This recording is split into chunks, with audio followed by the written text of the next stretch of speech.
Hello friends, welcome to spicy masala taste. இன்றைக்கி நம்ம வீடியோவில் என்ன பார்க்க போகிறோம்னா, ராகியும் கோதுமை மாவை வச்சு பிஸ்கெட்டை வந்து எப்படி செய்யலான்னு பார்க்கலாங்க. கடையில் வந்து குழந்தைங்களுக்கு வாங்கி கொடுக்கறதுக்கு பதிலாக நம்ம வீட்லேயே ஹெல்த்தியாக வந்து செஞ்சு கொடுக்கலாம். குழந்தைங்க கம்பு கேழ்வரகுலாம் சாப்பிட மாட்டாங்க இல்லைங்களா, இந்த மாதிரி ஸ்வீட்டாக பிஸ்கெட் வந்து செஞ்சு கொடுக்கும்போது குழந்தைங்களும் விரும்பி சாப்பிடுவாங்க. குழந்தைங்களுக்கு ஸ்கூலுக்கு வந்து ஸ்நாக்ஸ் டப்பாவில் கூட வச்சு அனுப்பலாங்க, ரொம்ப சூப்பராக இருக்கும். இது எப்படி செய்யலான்னு சொல்லி பார்க்கலாம் வாங்க.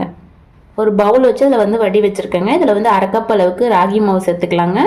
அரை கப் அளவு கோதுமை மாவு சேர்த்துக்கலாங்க. இன்றைக்கி வந்து ராகி மாவும் கோதுமை மாவும் சேர்த்து தாங்க நான் இன்றைக்கி வந்து பிஸ்கெட் பண்ண போகிறேன்.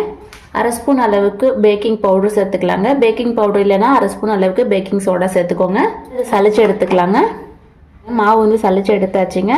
இப்போ அரை கப் அளவுக்கு நான் வந்து பட்டரை எடுத்து மெல்ட் பண்ணி வச்சுருக்கேங்க, அதை சேர்த்துக்கலாம். நீங்கள் பட்டருக்கு பதிலாக நீங்கள் வந்து நெய் கூட எடுத்துக்கலாங்க, அப்படி இல்லைனா ஆயில் கூட எடுத்துக்கலாம். அரை கப் அளவுக்கு பவுடர் பண்ண சுகர் எடுத்துருக்குங்க, அதை சேர்த்துக்கலாம். நீங்கள் நாட்டு சக்கரை இருந்துச்சுன்னா அது கூட சேர்த்துக்கலாங்க. இது நல்லா கலந்து விட்டுக்கலாங்க. சப்பாத்தி மாவு பதத்துக்கு வந்து பிசைஞ்சு எடுத்துக்கணுங்க. பட்டர் வந்து கரெக்டாக இல்லை, மாவு பிசைய முடியல அப்படின்னு நினச்சிங்க, நீங்கள் வந்து கொஞ்சமாக தண்ணி சேர்த்துக்கலாம், அப்படி இல்லைனா பால் கூட சேர்த்து பிசைஞ்சு எடுத்துக்கலாங்க. பாருங்கள், சப்பாத்தி மாவு பதத்துக்கு வந்து பிசைஞ்சு எடுத்தாச்சுங்க. இப்போ வந்து நமக்கு வந்து எந்த சைஸில் வந்து பிஸ்கெட் தேவையோ அந்த சைஸ் வந்து எடுத்துக்கலாங்க. மெஷரிங் ஸ்பூன் வச்சு கூட நம்ம வந்து கரெக்டாக ஒரே அளவாக வந்து செஞ்சு எடுத்துக்கலாங்க.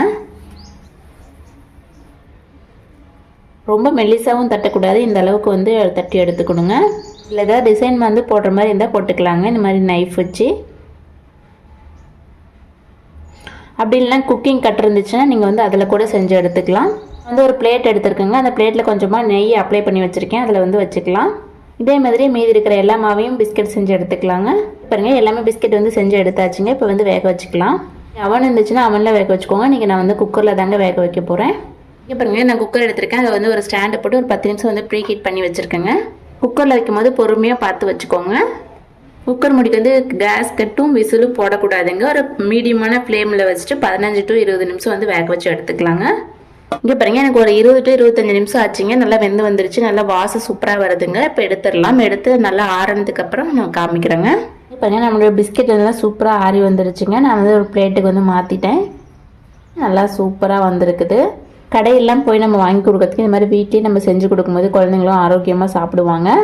சாப்பிட்டு பார்த்தாங்க, ரொம்ப சூப்பராக நல்லா டேஸ்ட்டாக இருக்குதுங்க. இதே மாதிரி நீங்களும் வீட்டில் ட்ரை பண்ணி பார்த்துருங்க. உங்களோட ஃபீட்பேக் வந்து மறக்காமல் கமெண்ட் பண்ணுங்கள். எங்களோட சேனல் பிடிச்சிருந்தா சப்ஸ்கிரைப் பண்ணி பக்கத்தில் பெல் ஐக்கன் கிளிக் பண்ணுங்கள். தேங்க்யூ, தேங்க்ஸ் ஃபார் வாட்சிங்.